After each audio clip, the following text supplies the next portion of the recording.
नमस्कार दोस्तों। आज मैं आपको एक ऐसे महान व्यक्ति के जीवन परिचय से मिलवाने वाली हूँ जो किसी परिचय के मोहताज तो नहीं है, पर मैं उनके जीवन से जुड़ी कुछ महत्वपूर्ण घटनाओं के बारे में बताना चाहती हूँ। मैं बात कर रही हूँ श्री नवल टाटा जी के बारे में, रतन टाटा जी के बारे में। क्या संबंध था नवल टाटा और रतन टाटा जी का, क्या जीवन परिचय था, कैसे उन्होंने अपने जीवन में संघर्ष करके यहाँ से यहाँ तक पहुँचे, क्या लर्निंग स्किल थी रतन टाटा जी की, उनकी स्कूलिंग कहाँ से हुई थी, उनका नेतृत्व कैसा था जीवन में, इन सब के बारे में मैं आज हम बात करने वाली हूँ। तो पहले स्टार्ट करते हैं उनका जीवन परिचय। तो रतन टाटा जी का जन्म 28 दिसंबर 1937 मुंबई प्रेसिडेंसी, ब्रिटिश इंडिया मतलब वर्तमान मुंबई महाराष्ट्र में है।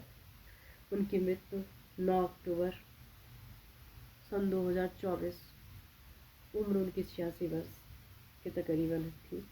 आवास उनका जो था वो कोलंबा मुंबई भारत में है। और उनकी जाति जो है वो पारसी थे, पारसी धर्म से संबंधित थे, बिलोंग करते थे। शिक्षा की जगह कैटरल विश्वविद्यालय और हार्वर्ड विश्वविद्यालय, जहाँ से उन्होंने पढ़ाई किया। उनका बिजनेस जो है वो पेशा जो है उनका बिजनेस था, जो कि टाटा समूह के वो अध्यक्ष थे, जो कि आप सभी जानते हैं। उनका जो अपने जीवन में कार्यकाल था स्ट्रगल का, वो था 1962 1962 से 2012 तक का उनका जो कार्यकाल था वो एक सफ़र था। जीवन साथी की बात करें तो वो एक अविवाहित थे, उनकी शादी नहीं हुई थी। और माता पिता संबंध के बारे में बात करें तो उनके माता का नाम, माता पिता नवल टाटा पिता थे उनके, और माता सोनू टाटा थी। और संबंधी उनके JRD टाटा, चाचा सिमोन टाटा जो आपने देखा होगा वीडियोस में कि 96 वर्ष की हैं वो, उनकी सौतेली माता थी। उन्हीं से उनके एक भाई हैं जो कि नवल टाटा है, ठीक है। और इन सारे कैरियर में जितना भी उन्होंने बिजनेस में कमाया या अपने लाइफ में अचीव किया, उनको दो पुरस्कार, 3 पुरस्कार भी मिले, जैसे कि उन्होंने भारत में सन 2008 में पद्म भूषण और Padma Vibhushan, British of guard of honour जो वहाँ का सबसे बड़ा सम्मान है, 2009 में उनको वो भी मिला।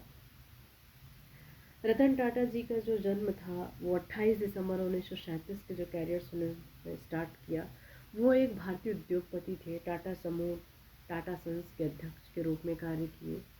वो 1991 से 2012 तक का जो टाटा समूह अध्यक्ष थे, वो भारत के सबसे बड़ी व्यापारिक कंपनियों की इकाई माने जाते थे।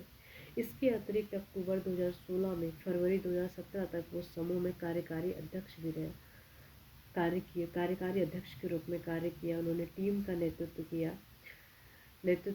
वैश्विक स्तर पर, विश्व स्तर पर कई महत्वपूर्ण अधिग्रहण किए। 2000 में तीसरा सर्वोच्च नागरिक सम्मान पद्म विभूषण प्राप्त किया, मतलब सर्वोच्च नागरिक सम्मान भी उनको मिला।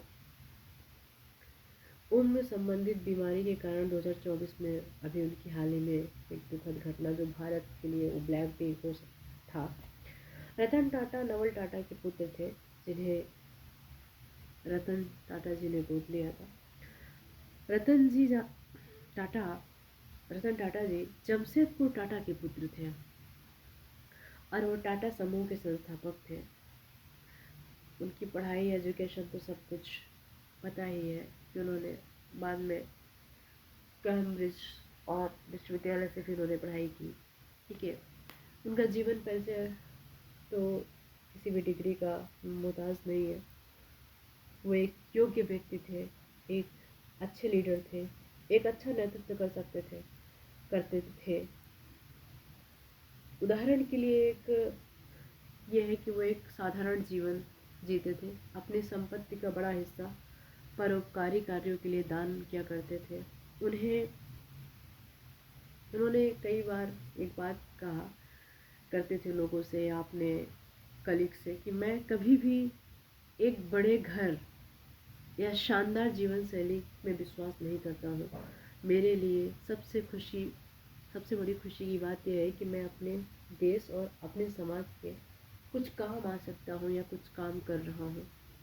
उनकी स्थिति गंभीर थी और उन्हें मुंबई के एक अस्पताल में मतलब चिकित्सा के लिए डेली रूटीन देखभाल के हिसाब से जाते रहते थे। 7 अक्टूबर 2024 को भी वो गए थे कि वहाँ उनकी अचानक से तबीयत ज़्यादा बिगड़ी और स्थितियाँ गंभीर बनती गई और चिकित्सा टेस्ट स्टार्ट हो गया। रतन टाटा 9 अक्टूबर 2024 को 86 वर्ष की उम्र में मुंबई के कैडरी अस्पताल में उनका निधन हो गया। रतन टाटा जी के सौतेले भाई नोएल टाटा, टाटा समूह के जो टाटा एंड ट्रस्ट की जो कमान है वो उनके हाथ में सौंपी जाएगी। तो आप लोगों का भी बहुत एक क्वेरीज मन में आता रहा होगा कि जब रतन टाटा जी शादीशुदा नहीं थे तो उनके बच्चे भी नहीं रहे होंगे, सीधी सी बात है। तो उनकी जो प्रॉपर्टी है या जो उनका उत्तराधिकारी है वो कौन होगा। तो जो उनके उत्तराधिकारी की बात है तो उनके उनके चचेरे सौतेले भाई भी हैं या जो भी नवल टाटा जी हैं वो हैं जो उनका ध्यान रखते थे। अभी एक माँ शांतनु उनका मैनेजर है जो भी, तो ऐसा कुछ नाम आ रहा था। एक माया टाटा है करके उनका भी नाम आ रहा था। तो फाइनली ये भारत सरकार ने नवल टाटा जी को उनके उत्तराधिकारी के रूप में काम संभालने के लिए टाटा एंड ग्रुप्स को दिया है। और अगर उनके एक ये चीज़ था कि उनको मतलब वो पारसी धर्म से थे तो उनको हिंदू धर्म से उनका संस्कार कैसे किया गया, ये एक बहुत बड़ा इम्पॉर्टेंट टॉपिक था। तो जो पारसी धर्म होते हैं, पारसी धर्म के बारे में थोड़ा बताना चाहती हूँ कि वो मतलब प्रकृति में विलीन होना पे बहुत ट्रस्ट करते हैं। मतलब उनका ये विश्वास होता है कि हम प्रकृति से निकले हैं और हमारा जो शरीर है ना वो प्रकृति में ही जाना चाहिए। मतलब वो जो हमारा शरीर है वो पंच तत्वों में विलीन होना चाहिए। तो हवा के माध्यम से, धूप के माध्यम से, पशु पक्षियों के माध्यम से प्रकृति में ही विलीन होना चाहिए। तो एक ऐसी जगह होती है जहाँ पारसी धर्म के लोगों को अंतिम संस्कार के लिए ले जाया जाता है। तो एक खुली जगह होती है, मतलब भग अपने शब्दों में ऐसा कह सकते हैं कि बंदे को भगवान को अर्पित कर देना। प्रकृति से निकले हैं तो प्रकृति को दे देना। तो एक जगह होती है, खुली जगह होती है। जैसे आप एग्जाम्पल के तौर पे सेट कर सकते हैं कि कोई पहाड़ है, वहाँ पे कोई नहीं जाता है, तो वहाँ पे ऐसा है कि वहाँ पे अंतिम संस्कार किया जाता है तो रख देते हैं। तो 15-20 दिन के बाद बॉडी जब डिस्ट्रॉय हो जाती है उसको कुछ दिन बाद एक आदमी जाता है जो वहाँ की देखभाल के लिए रहता है और फिर उसको एक वहाँ पे गड्ढा होता है जहाँ पे सबकी डेड बॉडियों को बाद में डिस्ट्रॉय किया जाता है, तो वहाँ पे रख दिया जाता है जिसके लिए वो फिर प्रकृति में विलीन हो जाती है। जिसमें से चील, गिद्धों का भी बहुत योगदान होता है वो उनको डिस्ट्रॉय करने में। तो मतलब पारसी धर्म की अपनी एक ये मान्यता है कि हम जहाँ से आए हैं वहीं चले जाएंगे। ठीक है। ये सबसे बड़ी बात ये थी कि उनका व्यक्तित्व कैसा था रतन टाटा जी का।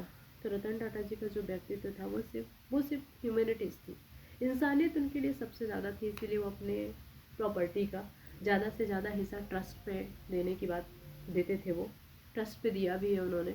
परोपकारी जीवन था। वो सिर्फ मानव जाति से ही प्यार नहीं करते थे। रतन टाटा जी की एक सबसे बड़ी खासियत थी कि वो पशु पक्षी सबसे प्यार करते थे। इसलिए उनका एक बहुत प्यारा सा डॉग भी था जो कि आप लोगों ने वीडियो में उनके अंतिम संस्कार या अंतिम दर्शन के दौरान देखे होंगे कि वो प्रॉपर उनका अंतिम दर्शन भी करता है, रोता भी है, बैठा भी रहता है और उनके साथ शमशान घाट तक जाता है। तो कहीं ना कहीं अगर वो बेटे जैसा फ़र्ज़ निभा रहा है, मतलब रतन टाटा जी ने उसको पिता के जैसे किया होगा। और अपने क्लाइंट्स को भी, जितने भी उनकी कंपनी में वर्कर्स थे, काम करते थे, वो उनके साथ भी उनका बहुत प्यारा संबंध था रतन टाटा जी का।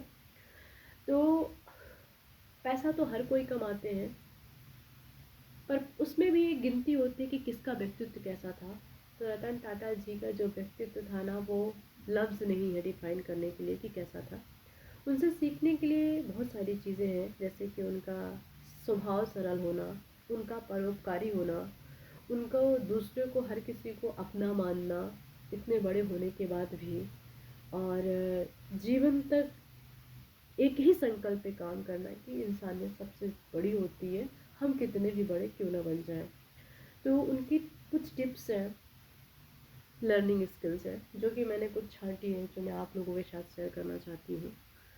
तो पहली टिप्स ये है, उन्होंने एक बात कही है, बहुत सारी कही है लेकिन मैंने उसमें से इम्पोर्टेंट चूज किया है कि यदि आप तेज चलना चाहते हैं तो अकेले चलें, लेकिन अगर आप दूर तक चलना चाहते हैं तो आप साथ में चलें। ये बात वाकई में ये मुझे बहुत अच्छी लगी। सेकंड लाइन है उनकी कि मैं सही फैसले लेने में विश्वास नहीं रखता, मैं फैसले लेता हूँ और फिर उन्हें सही साबित कर देता हूँ। ये बात बहुत ही अच्छी है। थर्ड लाइन है, मतलब थर्ड उनकी लर्निंग स्किल है, तुम्हारी गलती सिर्फ तुम्हारी है, तुम्हारी असफलता सिर्फ तुम्हारी है, किसी को दोष मत दो और अपनी इस गलती से सीखो और आगे बढ़ो। चौथी लर्निंग स्किल, लोहे को कोई नहीं नष्ट कर सकता लेकिन उसका अपना जंग नष्ट कर सकता है। इसी तरह कोई किसी व्यक्ति को नहीं नष्ट कर सकता लेकिन उसकी अपनी मानसिकता उसे नष्ट कर सकती है।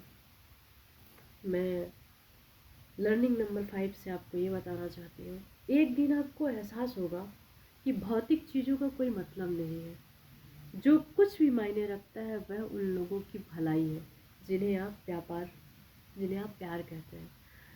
इन्हीं चीज़ों को उन्होंने अपने जीवन में उतारा है। और एक सबसे इम्पोर्टेंट फैक्ट ये है उनकी पूरी लर्निंग स्किल्स का कि जो पत्थर लोग आप पर फेंकते हैं उन्हें लीजिए और उनका उपयोग एक स्मारक बनाने में कीजिए। फिर 7 नंबर की स्किल ये है, मैं उन लोगों की प्रशंसा करता हूँ जो सफल है, लेकिन अगर वह सफल बहुत अधिक निर्दयता से हासिल की गई है, कोई सफलता अगर बहुत निर्दयता के साथ हासिल की गई है तो मैं उस व्यक्ति की कम प्रशंसा करता हूँ। मतलब अगर कोई व्यक्ति सफल है ये अच्छी बात है, लेकिन अगर उसने किसी को सताया के सफल हुआ है तो मैं उस चीज़ की प्रशंसा नहीं करता हूँ, चाहे वो कितना भी बड़ा व्यक्ति क्यों ना हो। फिर एक उन्होंने अपने एम्प्लॉयज़ के लिए बात कही, लर्निंग नंबर 8, कि मैं वर्क लाइफ संतुलन में विश्वास नहीं रखता, मैं वर्क लाइफ एकीकरण में विश्वास रखता हूँ। मैं अपने काम और जीवन में को सार्थक और संतुष्ट बनाए रखने में एक दूसरे के साथ खड़े होने पे ट्रस्ट करता हूँ। और उनकी आखिरी और सबसे अच्छी बात, सबसे अच्छे नेता वो हैं जो अपने से अधिक बुद्धिमान सहायकों और सहयोगी के साथ रहने में रुचि रखते हैं। मतलब उनका ये कहना का मतलब है कि कोई कितना भी अच्छा लीडर हो, कोई कितना भी अच्छा बिजनेसमैन हो, कोई कितना भी अच्छा पॉलिटिशियन हो, ऐसा नहीं होता कि सब में 100% होता है। ऐसा होता है कि उससे भी बड़ा कोई ना कोई होता है। तो मैं उन पे ट्रस्ट करता हूँ जो किसी से सीखने पे यकीन करते हैं। और ये सारी लर्निंग स्किल अगर देखा जाए तो रतन टाटा जी में एक एक करके दिखती है कि उन्होंने कहा कि मैं एक दिन आपको एहसास होगा कि भौतिक जीवन का कोई महत्व नहीं है। ये बात बिल्कुल सही उन्होंने कहा और उन्होंने ये चीज़ें पूरी अपने जीवन में उतारी भी है। तो रतन टाटा जी के लिए ये हम सब के लिए, वो तो चले गए, हम सब के लिए बहुत दुख की बात है और वो हमारे बीच में हमेशा रहेंगे और हैं भी। और उनसे जितनी भी चीज़ें सीखने की थी अपन सीखेंगे। और ये वीडियो आपको कैसा लगा ज़रूर बताइएगा। कौन सी टिप्स आपको कितनी अच्छी लगी इस वीडियो के माध्यम से आप कमेंट करके बताइएगा। चैनल को लाइक, सब्सक्राइब एंड शेयर ज़रूर करिएगा। Thank you for watching.